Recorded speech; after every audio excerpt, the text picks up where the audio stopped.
So the World Health Organization actually published something about personal lubricant. They did a full study on it, and it was directly linked to the risk of AIDS, HIV, because a company that I worked for provided personal lubricant condoms for third world countries and for the government. And so they wanted, in order to find a company to do this, they wanted to make sure the lubricant was very safe. And so they were looking for a personal lubricant under the osmolarity or osmolality, depends on how you say it. They wanted to find it under 1,000. And osmolarity just means that it's the particles that are in the solvent, particles or solvent in the formula.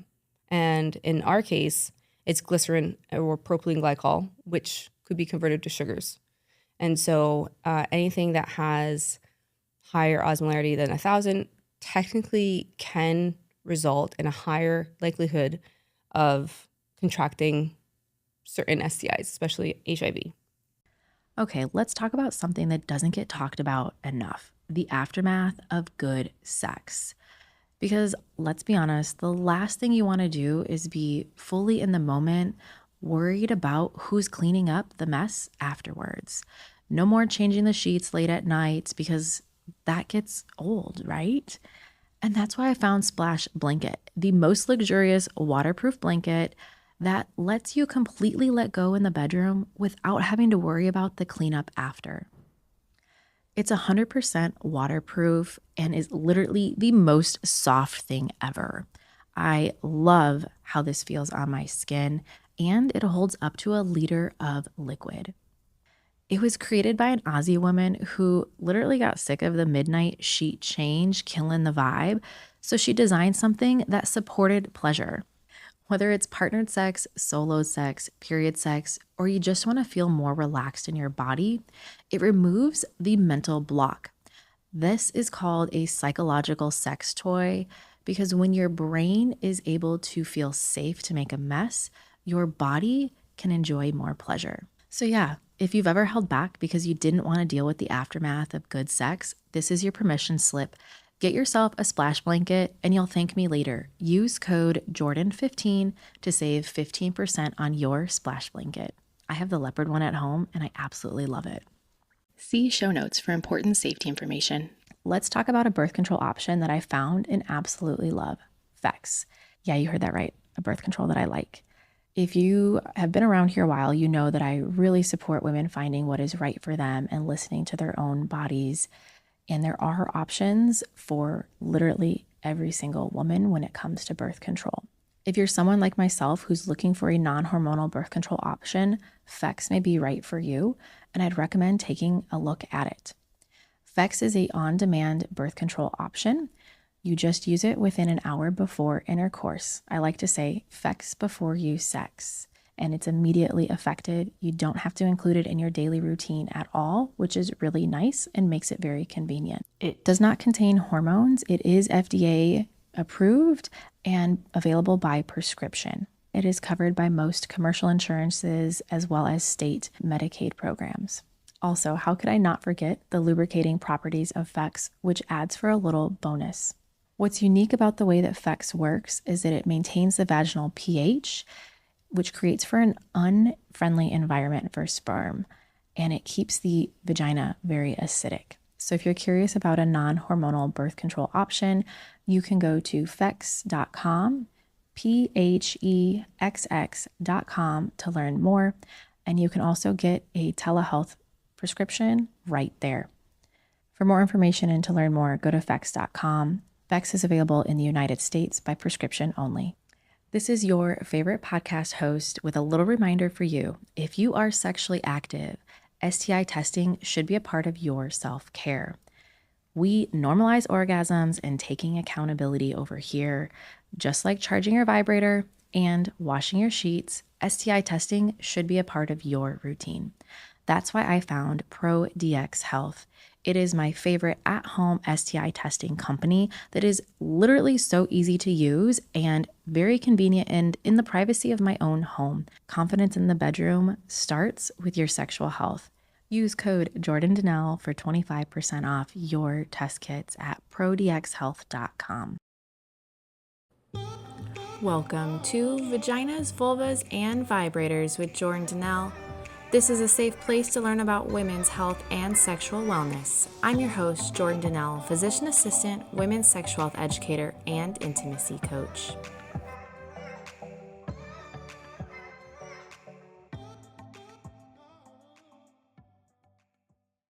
This podcast is intended for educational purposes only. It is not intended as medical advice.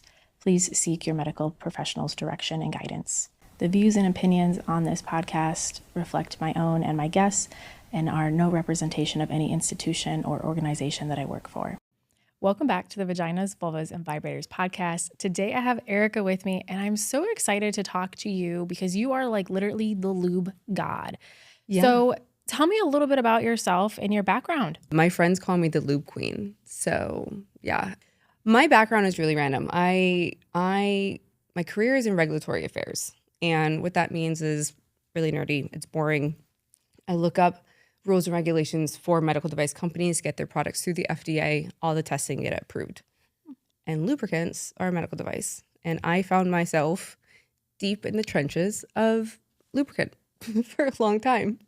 I love that. Yeah. And lube is such an important thing that we don't talk about. No, yeah. And I've done some episodes about lubricants and like some of the ingredients to look out for. Yeah. So I'm really excited to hear like your take on what goes into creating a lubricant. It's very interesting. So a background, not only did I do regulatory, but I was sent for cosmetic chemistry class. And so I developed by hand in the lab so many lubricants.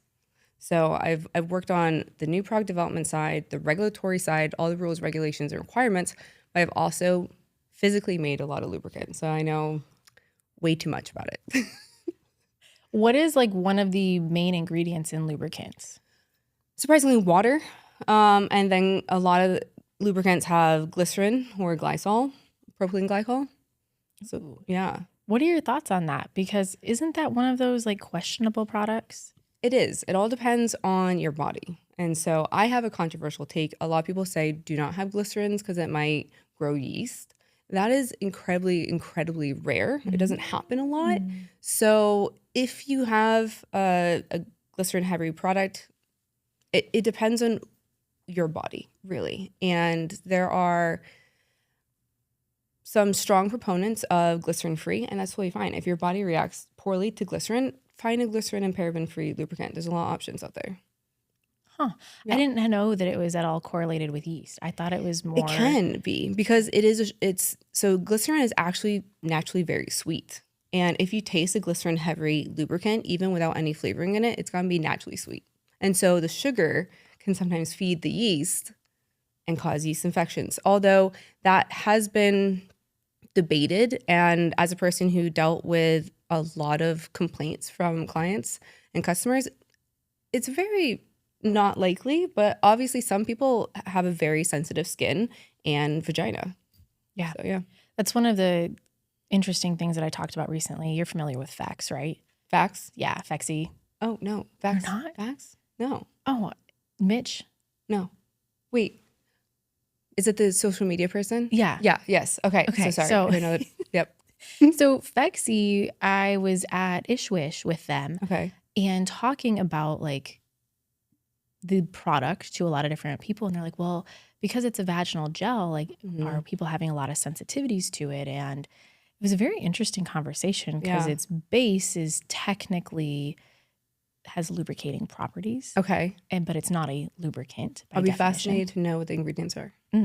Yeah, not my area of expertise by any means. I'm one of those nerds now. At all times, I just look at ingredients because I just know what they are. Lactic acid, some other thing. I don't know. It keeps it real acidic. Okay. The specifics are on their website. But yeah, I bet. Yeah, it was very interesting because so many people are concerned about vaginal irritation. Right. What are some of the ingredients that are very irritating for most vagina owners? Yeah, so some people are sensitive to propylene glycol or glycerin.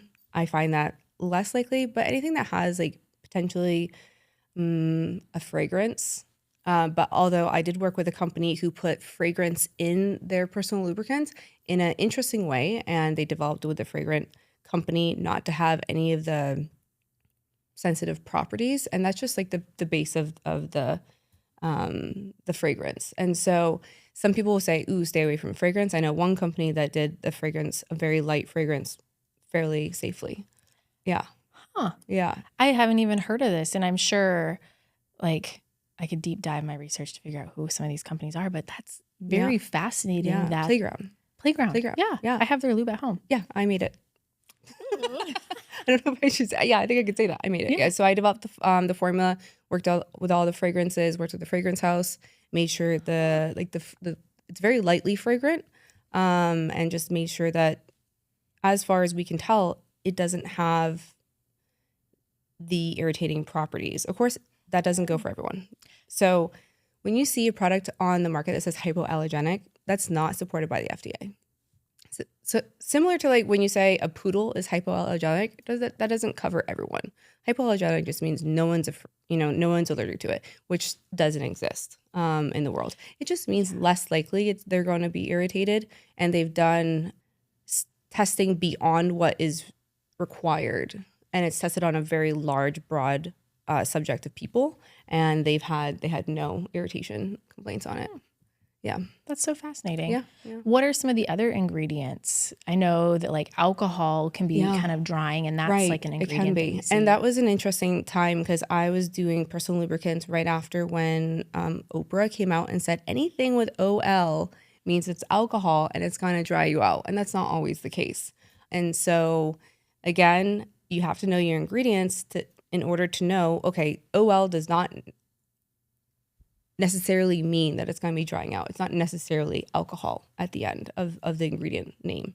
And so some of the other ingredients, I mean, it all depends on, again, your body. And so some companies say you want to find a lubricant that has a lower osmolarity. So WHO, which WHO, World Health Organization, which our president just like took us out of, right? So the World Health Organization actually published something about personal lubricant. They did a full study on it, and it was directly linked to the risk of AIDS, HIV, because a company that I worked for provided personal lubricant condoms for third world countries and for the government. And so they wanted, in order to find a company to do this, they wanted to make sure the lubricant was very safe. And so they were looking for a personal lubricant under the osmolarity or osmolality, depends on how you say it. They want to find it under 1,000. And osmolarity just means that it's the particles that are in the solvent, particles or solvent in the formula. And in our case, it's glycerin or propylene glycol, which could be converted to sugars. And so anything that has higher osmolarity than 1,000 technically can result in a higher likelihood of contracting certain STIs, especially HIV. The reason why that does that, think about osmosis, classic, right? Is back in chemistry class, when you have high salt content over here and very low salt content over here, the cells are going to migrate really quickly, and going to a high salt content, it can cause damage, or the cells would die. So it could cause micro lesions, allowing the HIV easier enter your bloodstream. But so that's really high content osmolarity. And I have to say, brands like Astroglide and KY, who came onto the market in the 80s, 90s, their osmolarity is 8, 9, 10,000. So it's pretty high. Doesn't necessarily mean it's bad. You know, we know these products have been on the market for a very long time. They sell millions. They get very little complaints. So it all depends on what you're looking to do. And so there's only a few products on the market that are under 1,000. And some people say that you want osmolarity below 300 to represent more of the woman's body, which means it's very, very low, which means it's very, very, very low glycerin or propylene glycol, where there's another ingredient that substitutes those. So it's very low ingredients of those. So it'll be high, very high water content. We're talking 80, 90% water content, meaning it won't last as long. So you have your pluses and minuses. It's not going to last as long. It's going to get absorbed quickly. So it's not as much slip. Interesting. Yeah. I have never heard of this before. I know. That's why I did for a long time. And I think that totally makes sense that we at least know about this and can choose like what is the best for you based on what situation, right? Like if you're non-monogamous, have multiple partners, maybe higher risk for STIs, that might be something to factor in when you are choosing a lubricant versus somebody else. It's definitely mostly geared towards gay men, obviously, because HIV in the marketplace for men, it's more of a concern, and the anal tissues are different than the vaginal tissues. And obviously doesn't have any natural lubrication. So females were less likely to get it for various reasons. But so if you're looking for something that has more cushion that lasts longer to help with ease of pain or just lack of lubrication, it might be totally okay to go with one of these traditional lubricants that has the higher osmolarity. It's just going to last longer. It's going to give you more cushion feel. So how is that different than like a silicone? Silicone's very different. So silicone has 0 water in it. So it's pure silicone. And that doesn't get absorbed by the body. So it's going to last a long time. It also, in the eyes of, if you do sensitive skin testing, it actually is very good for sensitive skin people. A lot of people do not react to silicone. Isn't that interesting? Yeah. The expiration dating, on the bottle it says 2 years, but silicone can last. There's nothing that goes wrong with it. There's no preservatives in it. There's no way of any bacteria to grow in it because it needs water to grow. So it's very less likely to expire or have any issues. Yeah. That's so fascinating. Yep. Yeah. I'm just so fascinated by like all of this lubricant knowledge. Yeah, it's weird. Weird that I'm doing. So I worked at Astroglide. I was a VP at Trig Laboratories, which is very like gay man oriented. But then we also came up with organic lubricant that I made, and we have hybrid. We had hybrids at the time. I was tasked with doing more like female friendly products to get into the market, to not just be targeting gay men, which very like wet platinum is a very like heavy popular gay man lubricant. And so I came in and did all the R&D and the regulatory for all their products. And then I've worked and consulted for many, many, many others lubricants. Wow. So pretty much if you've used lubricant on the market, I guarantee you've touched it. Yeah. Yeah. It's really random. What is the deal with hyaluronic acid? That seems to be kind of one of the newer ingredients I'm hearing about in lubricants. Fantastic. It's great. So again, one of those things that sounds scary, it's acid, right? Sounds like it's going to actually disrupt your pH. It's not. It's not considered an acid. So hyaluronic acid was originally used in contacts because the lubrication, it expands 800 to 1,000 times its weight in water. So it absorbs a lot of the water. It's very expensive, very expensive. And so usually only higher end personal lubricants will have it in it. And the slip is fantastic. It's great. And it holds that slip for a long time. So, and also once it does go into your skin, just like on our face. So hyaluronic acid also is a fantastic skin product, and it adds plumpness for your skin. And it does the same thing for your vagina. So if you suffer from things like chronic dryness or vaginal atrophy due to menopause, find a lubricant with hyaluronic acid in it, and you can use it as a vaginal, maybe like a moisturizer, and it will hold its moisture a lot better. So it's only in there at, depends on what kind of company, but minimally, all my companies I've put it in at minimally 0.5, all the way up to 1%, maybe even 1.5 for like a very high end lubricant. But it adds a significant slip to it, and it's very good for your skin. Huh. Yeah. What is the difference between a moisturizer and a lubricant? All depends on the regulatory classification. So, and all depends on what their claims are. So a personal lubricant, some companies will call it that. And so there's certain regulations on your terminology, and some companies who are being very cautious about their regulatory claims will not call it a personal lubricant, because that is used inherently for sexual intercourse. And you obviously shouldn't have a product on the market that hasn't gone through all the testing for sensitivity, irritation, toxicity, so on and so forth. So if you see that it's a vaginal moisturizer, it could either be a medical device that is intended for that, or product that is intended to be a personal lubricant but didn't want to use that terminology to go through the FDA and go through all the testing and the approval and things like that. When I worked REI, I used to do infertility back in the day. Yeah. And that was one of the common things that we saw was just like vaginal dryness. And I think a lot of women suffer from vaginal dryness. And we talked a lot about using moisturizers. Right. And I think Intra Rosa is one of the medical brands that is a vaginal moisturizer. I could be totally wrong on that. Yeah, maybe. I worked a lot with vaginal moisturizers. It was a really big thing on the market. So KY had done those beads. I think it was called like liquid beads. And they were little gel capsules, like giant gel capsules, the same that you would ingest.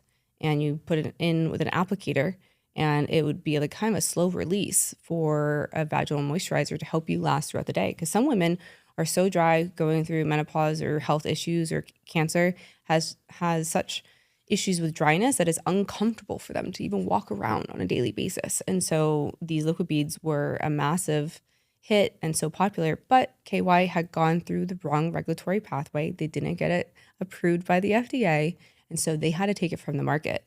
They had a massive recall, had to come off the market. A lot of people hated that. They rebelled, so they had to recollect and do the correct submission, and it took a very long time. Yeah. That's crazy. I did not know that. Yeah. That is so crazy. So you also hear about like pH balance lubes. Why is that important? What is that about? It can be. Absolutely. Yeah. So as hopefully a lot of people know, for pH, water is about 7. And then you add in a few other ingredients that will taper down the pH. Since it's less water and now more glycerin, the pH naturally of lubricant is going to be between 6 and 7. And which is fine for our bodies, but internally our pH as women is anywhere from low 4s to low 5s. And so what we do in the lubricant industry, we add in an actual acid. Hyaluronic acid doesn't really taper it down, but something like a citric acid will taper it down and be more similar, biosimilar to the woman's natural pH. And that will help maintain the natural, pH in there, the health, probiotics, anything that goes on inside, it'll hopefully keep it the same. Whereas if you add a lubricant that hasn't been pH balanced, your pH may spike and you might see different issues come up with that. Is that helpful for like ladies who have recurrent BV, Yes, exactly. That's what I was thinking. Vaginal microbiome issues. Yep, the biome. So if you have your pH spike, it can really throw that off. Yeah. That's so fascinating. And again, one of those things that like you just go over the counter and you see your Astroglides, you see your KY typically at the grocery store or like Target. And if you don't do any research about lubricants and what to consider when purchasing a lubricant, it can make such a difference. Right. So, and I don't want to say that those formulas are bad. If you feel Astroglide, it's a great slip. But the ingredients, it does have extremely high osmolarity, just basic. It came out, I think, in the 80s. And for the FDA, you're just not allowed to change your formula. You have to go through a whole new approval process or maybe a special 510K. So companies just obviously don't want to mess with what is good. Right? And that regulatory process is a pain in the ass. Yeah. An absolute pain. Yeah. Back when Astroglide and KY came on the scene, they probably put 8 pages of submission through. Very minimal. Now it is a very massive undertaking. It costs tens of thousands of dollars, about like $60,000 of testing. It's probably a good year to a year and a half of approval process and submissions and testing and everything. It's a long process. Yeah, it's investment for a company.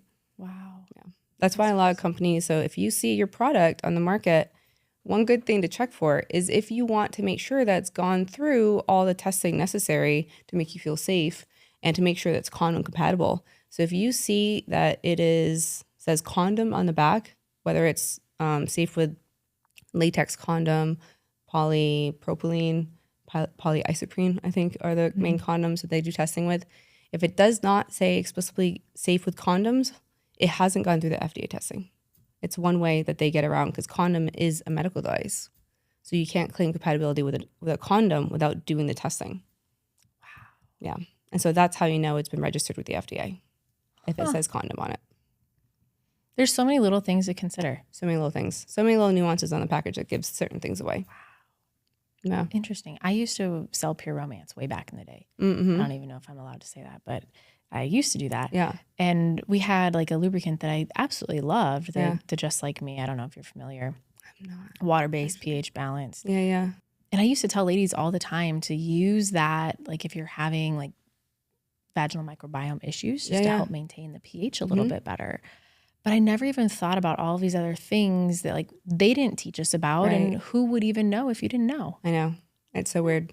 And then, going back into the medical device and the condom compatibility, if you're a person who is very particular about animal testing, so all medical devices that go through the FDA, I keep saying approval process. It's a pre-submission, and they don't do an approval, they do a clearance.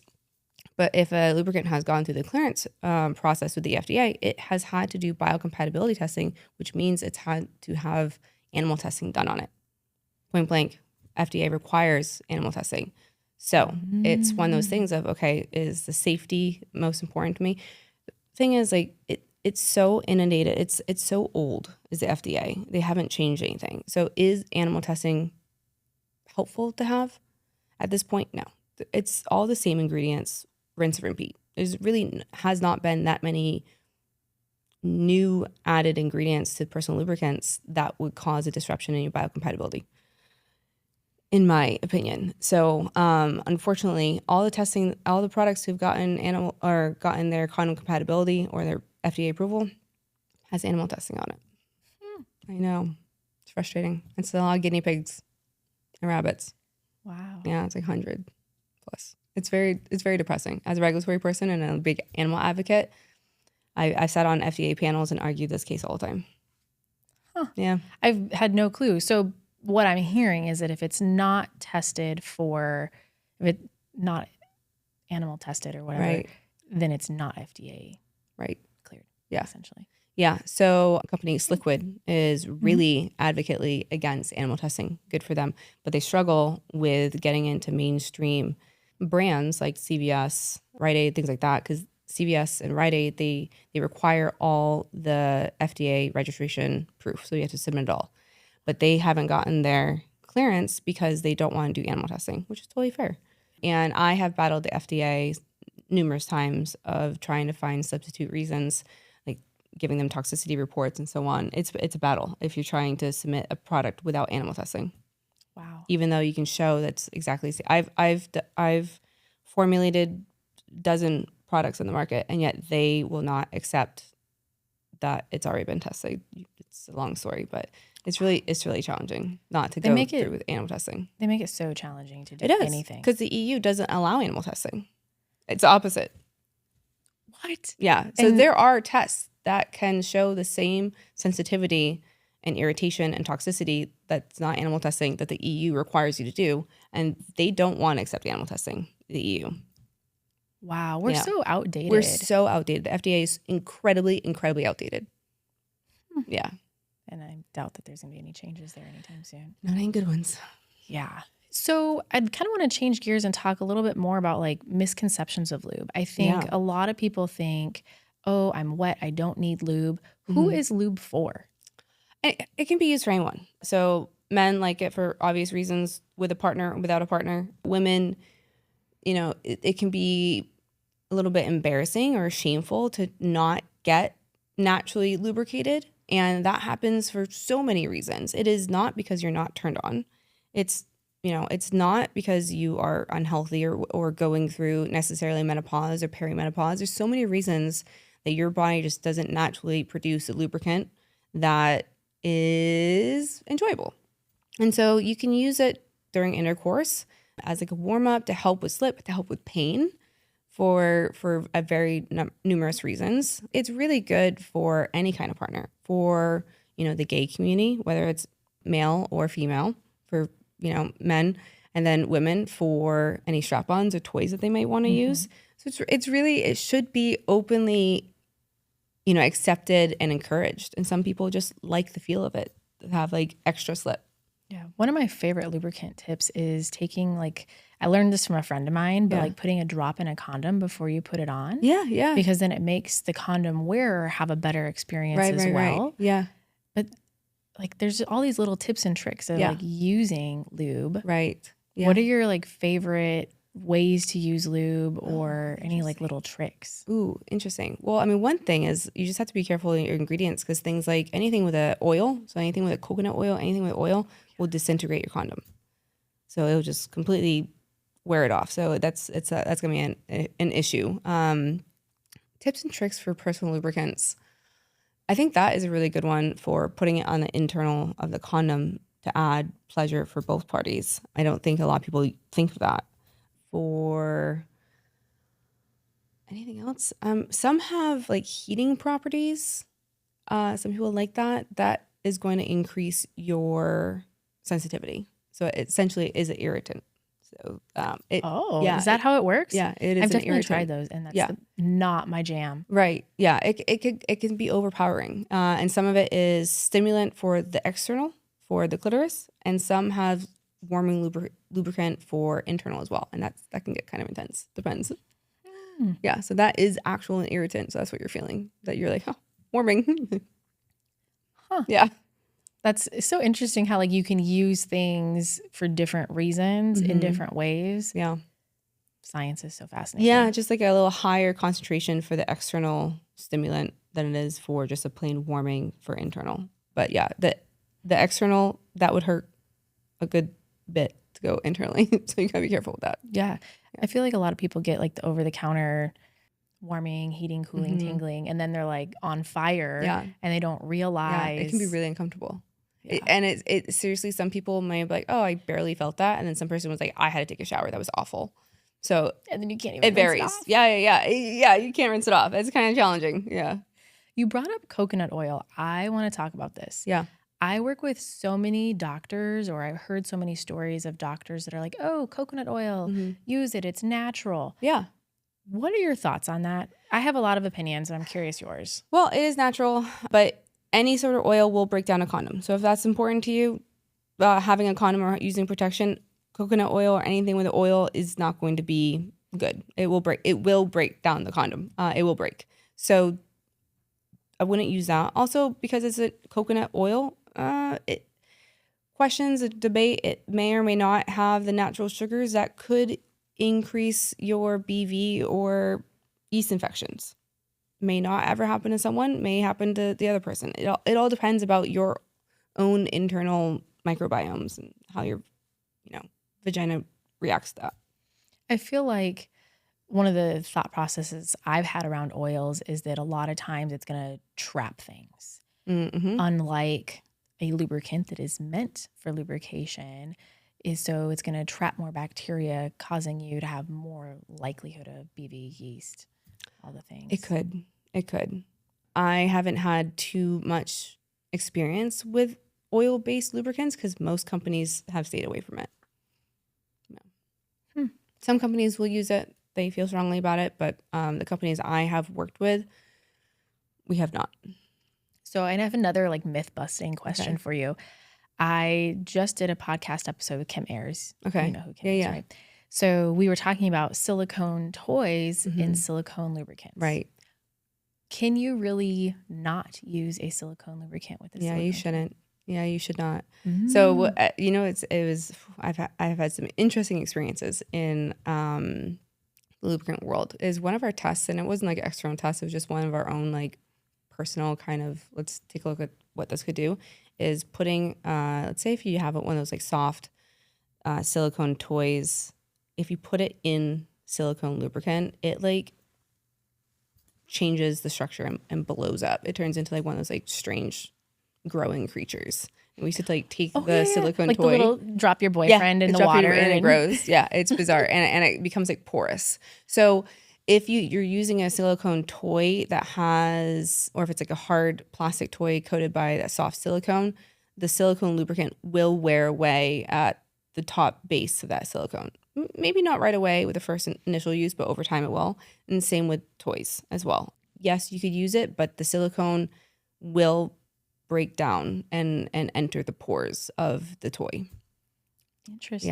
Yeah. Seems to be kind of like a controversial topic, but that was kind of what I was always taught. Yeah, too, it does like modify the base chemicals of the silicone. It can change it. So I would not use it.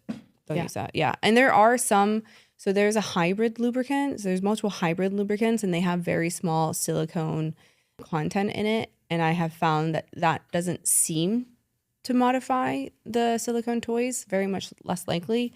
So you could probably get away with that safely. But silicone, pure silicone on silicone, do not do it. Yeah.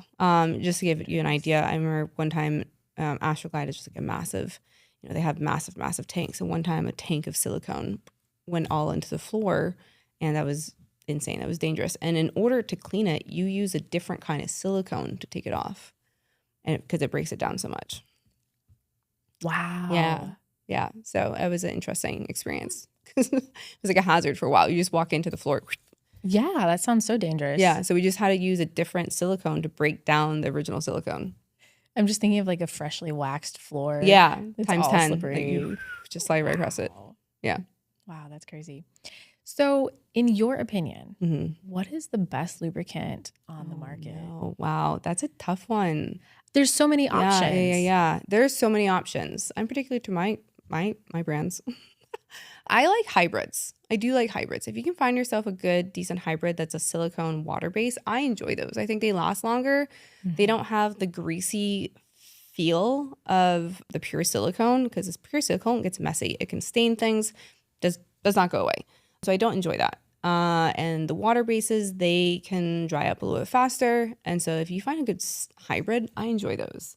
As far as kind of formula wise, I do like Playground. That one was a very innovative ingredient. They really let me have fun with putting really high quality ingredients at pretty high percentages. There's nothing in there that's just like a sprinkle just for like just to have it on the label. It's a very high quality lubricant. Yeah. I'm gonna have to give that one another try because it is open at my house and I just need to play with it more. It has the lower osmolarity because that was important for the vaginal health. And so that one you might see that it dries up quicker than a high glycerin based lubricant. So it all depends on what you're looking for. And that one has a lot of like high hyaluronic acid in it. So it has really good ingredients, hopefully to maintain like moisturizer, even when it gets absorbed through the skin. What are your thoughts on these like lubricants that have re-wetting properties? What is that? That's just a weird term they use. All of it does. So if you add, I've never heard them say that's re-wetting properties. I think I've heard brands say that. That's just every one of them. You just add water to personal lubricant and it's gonna re-slicken up because the water has absorbed out of the lubricant, making it feel maybe tacky or drier. And as soon as you add water to it, it's just re-adding water to the formula because the water has been absorbed by your skin. That's every lubricant. Huh. Yeah. Man, they just marketing is so interesting. Yeah, it is. Marketing is so fascinating. Huh. Yeah. Yep. They'll say like spit on it, add water, whatever it is. That's the same with all lubricant. Okay, let's talk about spit. Okay. What are your thoughts of spit for lube? It's not gonna go anywhere. It's just water. It's water. I hope for a second. Just re-wet your lube. Yeah, exactly. Re-wet your lube. It'll work for like a second, 2 seconds. That's all it's good for. Yeah. So we talked about silicone lubes. We talked about hybrid lubes. We talked about water-based lubes. Yeah. What would be a good instance to use all of those different lubricants in? Okay. That's a great question. Gay men love silicone lubricant because it will last longer because they don't have in the anal cavity, there's no hydration. There's nothing that's causing a natural lubrication. So silicone is really great for that. It creates a nice slip, also a cushion to help. Then you have the natural water base with a lower osmolarity. That's great for women who have sensitive skin, who are looking for a more natural hydration. That's not going to disrupt your biome. And for the hybrid, that's all personal choice. Whatever feels good to you. If you're like walking into a store or you're about to make a purchase, where would you recommend somebody start when you have all of these different options? So many different kinds. I would look at the labels. I would look at the labels who do have the condom claims because that means that company has a medical device license. They have to follow a quality management system. They have to have their products very closely looked at by the FDA, and they have to maintain their quality. That formula cannot change. So you're getting the same formula time and time again, without a doubt. and you know it's been safe and it's tested. Yeah.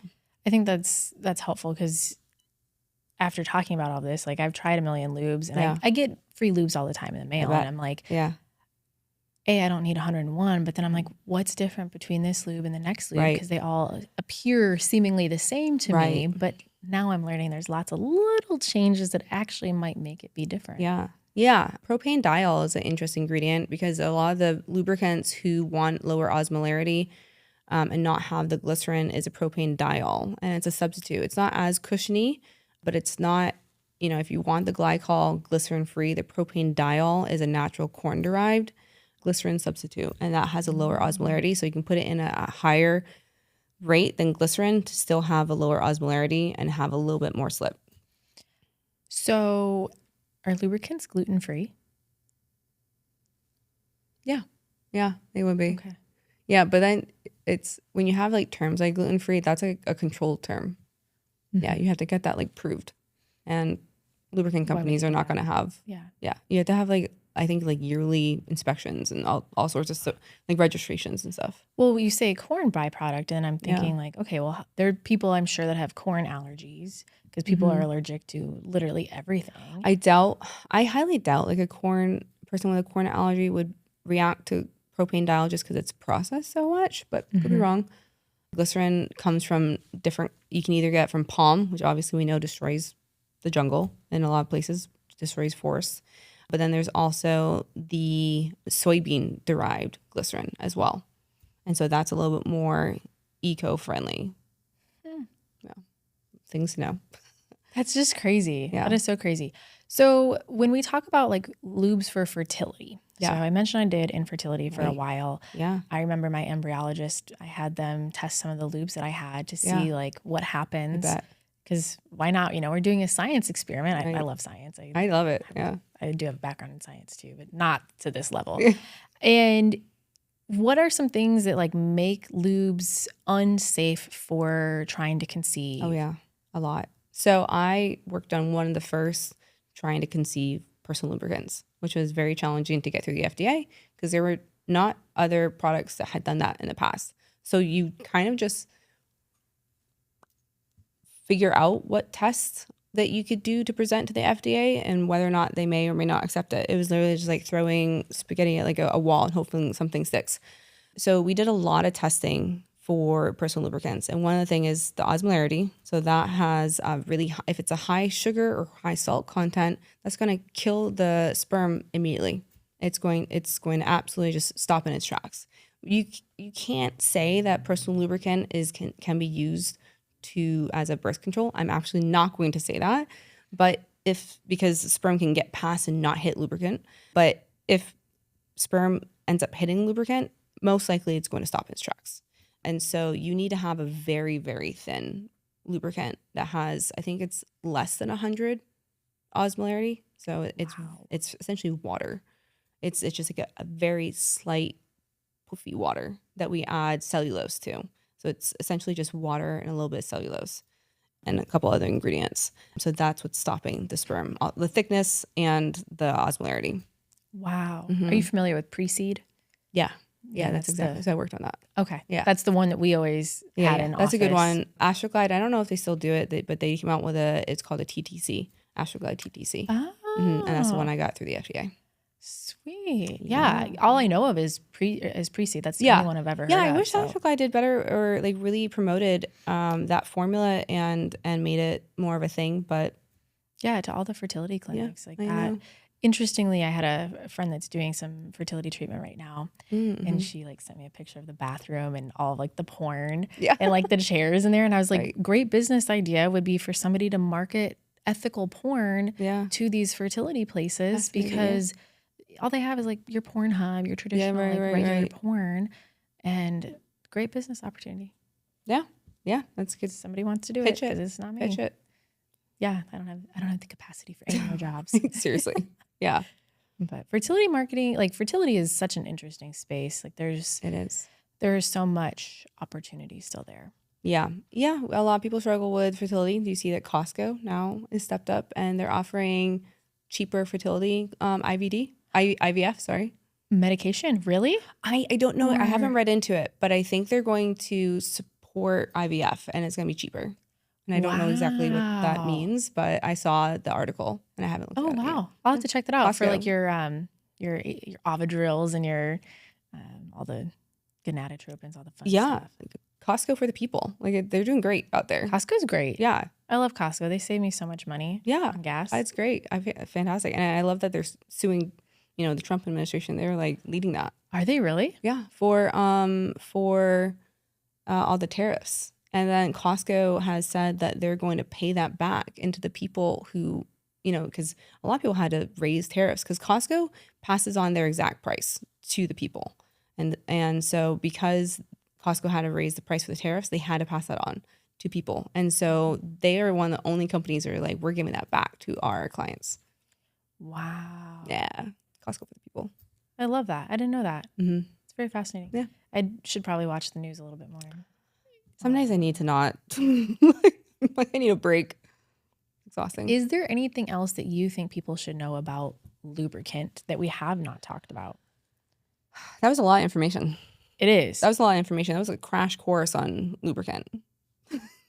I know. That was a ton of information about lube that Most people would have no I think idea. the only thing that it's still kind of on my head is water. Mm. Like best lube for playing in water, like your silicone. hot tubs and your showers. Silicone. Yeah. So if you put a water-based lubricant on and you go into the water, it's immediately going to go away. Ocean sex. Yeah. Yeah, exactly. Since we're in That's San Diego. gone. Yeah. So if you find like a thicker silicone base would be good for water play. That sticks around. Love that. That's because it silicone is hydrophobic, right? And so it's going to repel away from the water. Which also makes it hard to wash off. Yeah, After the it can create a little bit of mess. I think you sold me on lube today. Yeah? Like I'm not like a big lube girl. Okay. I've got, like I said, I've got a million of it, but I Right. don't use it enough to empty any of the bottles. Yeah. And there's some key things. I think the Mhm. key thing you sold me on is just the impact as far as its impact on sperm. Mm-hmm. And Yeah. that is a really good knowledge piece, although it Mhm. is not a birth control. Definitely not birth control. Not a birth Definitely not a good method of. No. Yeah. But if you're looking at like compounding ways to prevent pregnancy in different ways, Yeah. it could add to your regimen of how do I prevent pregnancy along with my alternative birth control method. Right. Yeah. In case something happens. Yeah. And your protection breaks. maybe. Yeah. If lubricant adds a layer of protection, definitely not a first line of defense. No. But yeah. Not at all. But yeah, I think especially women going through perimenopause or menopause have issues with dryness for various reasons. Hormones can have an effect on dryness. So just adding a little bit of slip and cushion increases your pleasure, decreases the pain, and it's more enjoyable all around. Let's talk about period sex and lube. Yeah. So I think there's this misconception that like during your period, you're wetter. But what are your thoughts about lube during period sex? I mean, if you're going to have period sex, you can use lubricant. Obviously it may or may not be more messy down there. Nice towel will be good, but Squirt blanket. it's everyone's preference, like if you want to use lubricant, I don't know if you're more wet during period. I I feel don't know if it's like actual lubrication or if it's just the period blood. I have no Yeah. idea. for me, I feel like it's wetter physically, Right, but physically. it dries faster Right, because that's the it's blood. Right. And so it's Yeah. like this conundrum of it's not actually wetter, but it Right. seems and appears wetter. Right. Yeah. So lubricant will help not have that dryness. What about parabens? in Parabens. lube? Yeah. It is one of those like endocrine disruptors, right? And it is not great for the environment. I have to say, when you use parabens, you're going to be less likely to have a sensitive skin reaction though. Why is that? I know, that's weird to think about. You use parabens at such a micro fraction. When I add a preservative using for a lubricant for a preservative and parabens, it's at like 0.002%. It's tiny. It's like a speck going into the formula. And parabens have no sensitivity reaction kind of. And so it's in such a tiny percentage, but it's the most effective with killing bacteria and microbiology in any sort of formula, especially if it's a higher water content. It's the most successful. So if you don't use a paraben, you're using other products that have various types of acids. So, I mean, there are hundreds of different kinds of preservative systems on the market. And I found even ones that were like, oh yeah, our biocompatibility is high. It's good for sensitive skin. We use it in one of our formulas thinking, this is a new preservative system on the market and it's going to be great and people are going to be interested in it because it's paraben free. It actually caused a really high number of sensitivity claims. Interesting. Yeah. So love it or hate it. I get it's the endocrine disruptor, but it goes in at such a micro percentage. So do you feel like if it's killing bacteria or managing bacteria in the product, that it's going to have some sort of impact on the bacteria of the vaginal microbiome? I mean, all preservative systems do, right? So that's the whole point of preservative system is to kill on contact bacteria. So will it will paraben disrupt your microbiome more than an alternative preservative system? I don't think so. I think the alternative preservative systems, they're actually much more likely to have sensitivity to it. Interesting. I know. I have a very controversial take to parabens because I'm a cosmetic formulation scientist. And so parabens do the job every time it goes in at a micro percentage. So an alternative preservative system, you might be putting at 1.75, 1%. That's actually a really big percentage of a formula. So if you're putting in that higher amount of an acid compared to 0.002%, it's vastly different. Yeah. Interesting. I know. Well, So people have the glycerin and paraben free personal lubricants, and that's very important to them. And that's great. And they should. But OGs like KY and Astroglide have the parabens in it. Yeah. Yeah. And there's that risk to benefit ratio with literally every decision we make. Every decision. It's always like a plus or minus. You want more glycerin, or less glycerin, you're gonna have more water, it's gonna dry out faster. All sorts of things. So wow. Yeah. This has been so educational and so sciencey, and I love it. It's a very strange niche to be in. Yeah. It's so fun. I was recently watching something on Instagram about in a hood and they're lighting things and doing some things. And I'm like, man, take me back to OChem days where. Do not take me back to OChem days. The lab was fun. Yeah. The lab was I definitely so was that person that pranked people. I was like, let's see what would happen if I had double. Oh my goodness. I was such a They put a gummy bear in something and watched it have this chemical reaction. I was like, this is so cool. I want to go back to blowing shit up. All right. That'd be fun. In a science way. Right. Yeah. In a science way. Yeah. Well, before we wrap up the episode, I have 2 questions for you. Sure. What is something that you are interested in sexually exploring currently? Ooh. Oh my goodness. That's a great question. Since we do talk about sex here. Man. Sexually exploring.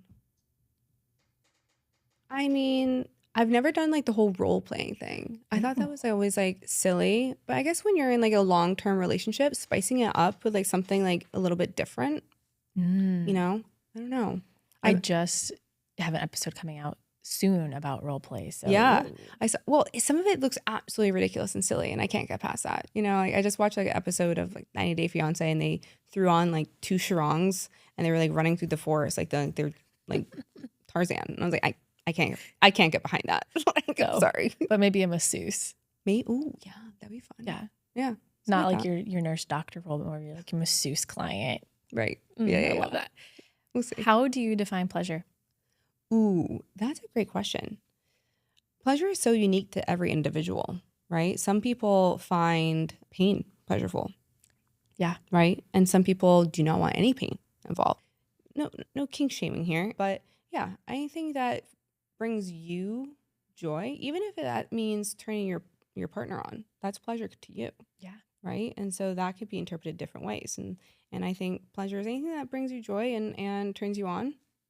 Do it. I love it. Within legal limits. Yeah, right. Legal limits. Put a little stipulation on there. Yeah, within legal limits. I love it. Well, Yeah. thank you for sitting down with me Thank and you. teaching us all about lube today. Lots of lube. It's very love it. science. All right, so Eric and I were having such a great conversation that I absolutely forgot to ask her where you can follow her at.